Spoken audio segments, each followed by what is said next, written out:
I'm Josh Walter from PC Perspective. Today I'm going to be reviewing the ASRock X570 Phantom Gaming X motherboard. Now this is ASRock's top-end motherboard for its price range, not including the Aqua, which is pretty expensive. Still, it is not a cheap motherboard at $330 US, but it is competitive with many other products around at that price range. Now, ASRock has been around for a long time. They were actually spun off from Asus in about 2002, and they were kind of aimed at being a more value and industrial-oriented motherboard manufacturer. However, as time has gone on and they expanded their footprint, they became much more competitive in the marketplace in terms of retail and with OEMs. And by 2012 and 2013, they were probably the third largest manufacturer of motherboards, along with Asus, MSI, and Gigabyte in that entire area. Now, ASRock has improved their offerings over the years to where they really are competitive in terms of quality, performance, and features as the other leaders of the industry. Now, if we take a look at the X570 Phantom Gaming X, it is a very impressive board. It is extremely heavy. It is covered with metal from end to end, from front and the back. And it's kind of a monster board and something you would expect for paying $330 for. Now, it's a 16-phase power solution. Now, it's 14 to the CPU and 2 to the memory. Now, out of that 14, 2 of those go to the SoC, and then the rest of the 12 to the CPU portion of whatever CPU you decide to use on this. Of course, the AM4 supports all of the Ryzen 3000 series, that go on that socket up to the 3950. And now with this VRM and how robust it is, it can easily handle the 3950 without a problem. And probably you can overclock that chip about as far as you would expect it to, because I believe that it handles up to 600 amps through that power phase, and you can abuse it as much as you want. And in between just the amount of phases and also the cooling, it never really goes into a thermal shutdown mode, no matter what. And so this is a really prime board if you're looking to get the most out of your AMD processor. On the rear of the board is a rather large backplate that does multiple things. It helps dissipate a little bit of the heat, but primarily it is there for support. Many modern graphics cards and coolers are getting massive, and when hanging from the side of a board in a vertical case, you can expect some bending and warping of the PCB. Now, this rather thick plate on the back will help to alleviate a lot of that and takes a lot of that strain from the PCB. So it's again a nice value added feature of this particular board. Now, the front has a massive heatsink and M.2 cooler and shield for the PCB on the front of the board. Now, this thing comes off in one piece. It uses 3 hex screws, and you take those off, and ASRock actually includes a tool to be able to do that. It's a nice quality tool, and again, it's one of those extras that's pleasant. And this entire thing comes off in one piece. Now, it's a little bit harder to pull off because it does have a thermal pad that sticks to the chipset, and you just kind of have to shimmy that thing off to expose the 3 M.2 slots that can be populated by even larger M.2 NVMe drives. So one of those comes off the CPU, the very top one. The other 2 come off the south bridge. And again, you have plenty of PCIe 4.0 lanes that are handling all of the traffic. The rear I/O and the functionality of this board is, again, pretty impressive. It's got 2 networking solutions. One is a 1 gigabit Intel. The other is one of the newer 2.5 gigabit Realtek Dragon chips. We still are not exactly in an area where 2.5 and 10 gigabit is common, and certainly the switches are very expensive that support this, but there are people out there who have already invested in this stuff, and it's a nice little perk to get now a little bit faster networking speed for those who can actually use it. It is one of the newer solutions with Wi-Fi 6 support from Intel, and also Bluetooth and all the other things that are kind of mixed into that chip. So if you are working wirelessly, you are going to get the fastest wireless solution out there that you can get on a motherboard. In terms of when you first started on and get into the BIOS is very, very simple. You get into the kind of the meat of the stuff first, instead of other manufacturers have a simplified BIOS for when you first start up, and then you have to go into advanced. This goes directly into advanced. Now, it uses a 32 megabyte flash chip to store the firmware and all of the settings that you will be using in the firmware, as it has profiles that you can save internally and locally. All of these settings are very easy to get to. Everything is well labeled. There are even descriptions that pop up for a lot of the major functionality that some people may not know about. And so getting into XMP timings and adjusting CPU functionality and performance, it's very easily done in the BIOS. It's very comprehensive. Going over the board, the audio solution has gotten quite a bit of work from ASRock, and it features the Realtek ALC 1220 chip. Now, this is a higher end chip with pretty good specifications, and it's not anything really special, but the implementation is actually quite good. Overall quality is good. I believe it has an integrated amplifier for headphone. It can actually automatically measure the impedance of a headphone that is plugged in, and it can adjust the amount of power going to those depending on what you're using. So you'll get nice, clear audio out of higher end headphones with higher impedance. The only annoyance that I had with the audio was actually getting some of the functionality to work. Now, Microsoft has made things a little bit harder. And Realtek, even though it provides drivers for this, and you can download those from ASRock's website, the drivers aren't always the highest version that is out there. Realtek doesn't really provide the drivers anymore on their website that they used to. And also, this implementation supports Sound Blaster Cinema 5 and Sound Blaster Connect. So once you actually get the drivers you want and supports the Sound Blaster functionality, you actually have to go to the Microsoft Store and download the Realtek control panel from them, which you do a search in there, and sometimes it just doesn't even come up. And you have to do some extra digging as well for the Sound Blaster Connect application and control panel that, again, you have to download from the Microsoft Store.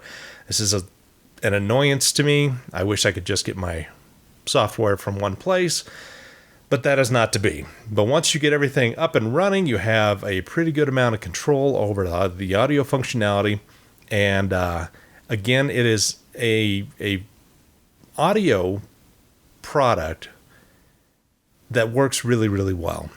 From headphones to larger speakers, it drives everything really nicely. Realtek has done enough with their drivers in the past several years that it's not really holding us back in a lot of the applications and games that we are playing that previously you may have had some driver issues. So it works as planned, as designed rather, and it is a very, very good solution. It sounds good, whether it's headphones or speakers, and so ASRock has done a very, very nice job on that.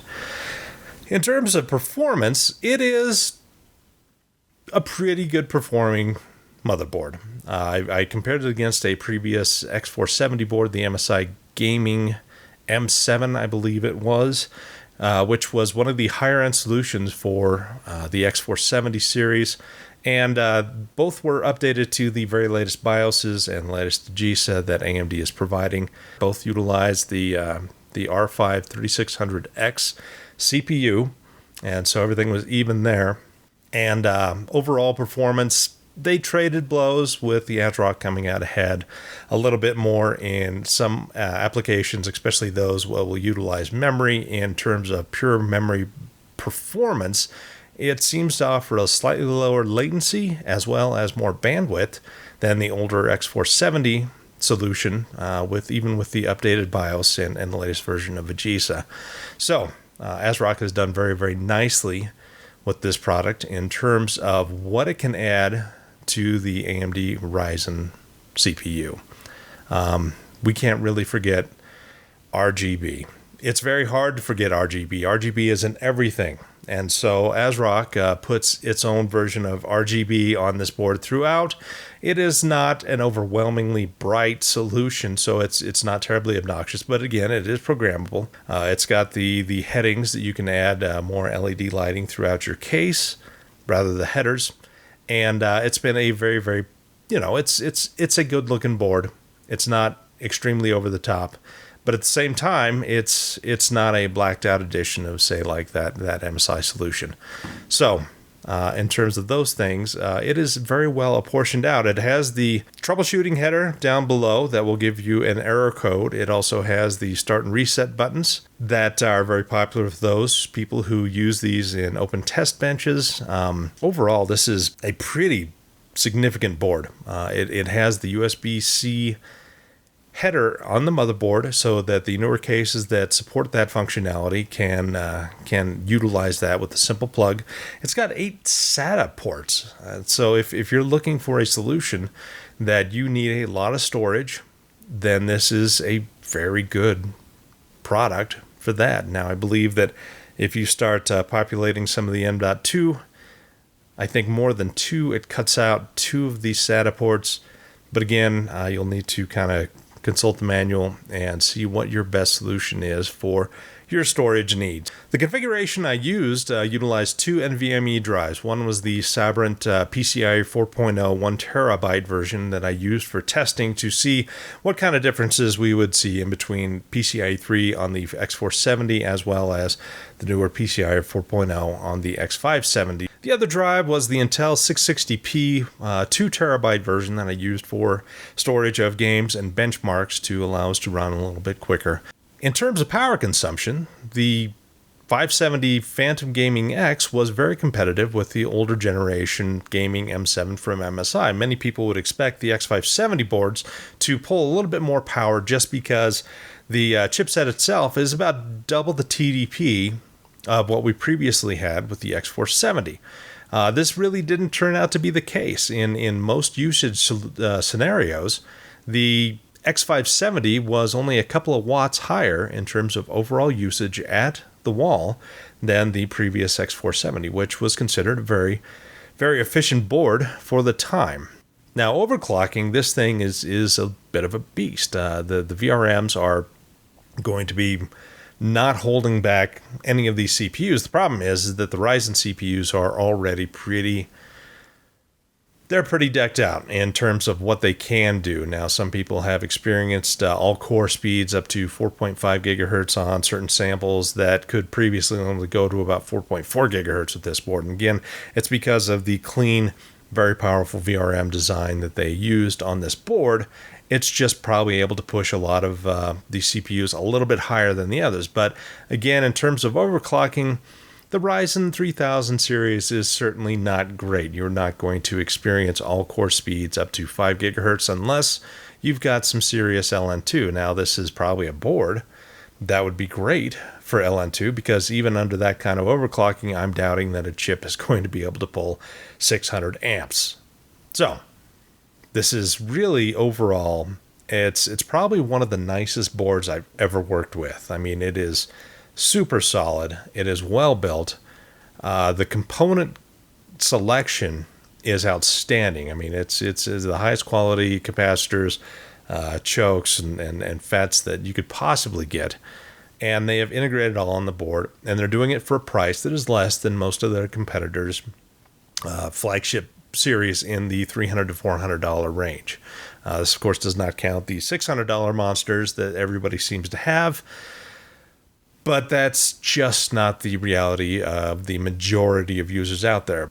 This would be a great board when paired with the R9 3900X or the R9 3950X. It certainly should be up there. If you're looking to spend that kind of money on a CPU, then this is an outstanding board to utilize. It has a lot of really good features.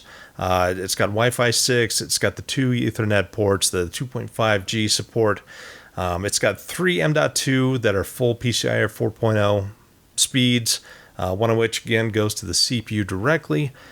It has all the features that one really could want, and certainly at the price range, I mean, it's a little eye-opening at $330, but as compared to previous generations of AMD, I think it's actually kind of worth it as compared to the older X370 and 470 boards that were offered. It again is another level of performance, and the functionality is just really, really outstanding. And again, the build and the stability of with the board, with all the metal and the screws and the back plate and the front plate, all of these things make sure that it is a solid board. And even if you put on 1.5 pound coolers, it's not going to bend and warp, or 2 pound video cards, which are not exactly uncommon these days.